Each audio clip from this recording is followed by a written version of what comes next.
Arestado ang may-ari ng ABC Junk Shop na si ABC dito sa Naga City dahil sa pagbebenta ng mga nakaw na bronze. Sa bisa ng warrant of arrest na inilabas ng korte, agad ni-raid ng mga operatiba ng Directorate Investigation and Development Management o DIDM sa pangunguna ni Direktor na si William Lipata at sa pakikipagtulungan na rin ng Regional Head Quick Response Team ng Bayantel.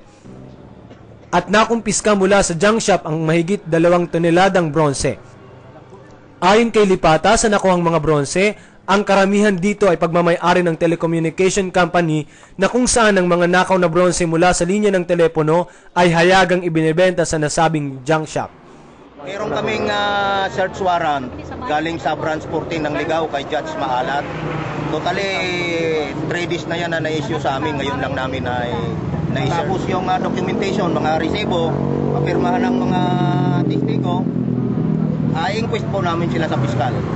Papatawan naman ang kasong paglabag sa batas ng Anti-Fencing Law of 1979 ang may-ari ng nasabing junk shop. Sinubukan naman naming kunan ng pahayag ang may-ari ng ABC Junk Shop patungkol sa kasong ito, subalit tumanggi itong humarap sa kamera. Mula dito sa Naga City, Alan Manansala para sa UNTV News Worldwide. At ito ang balita.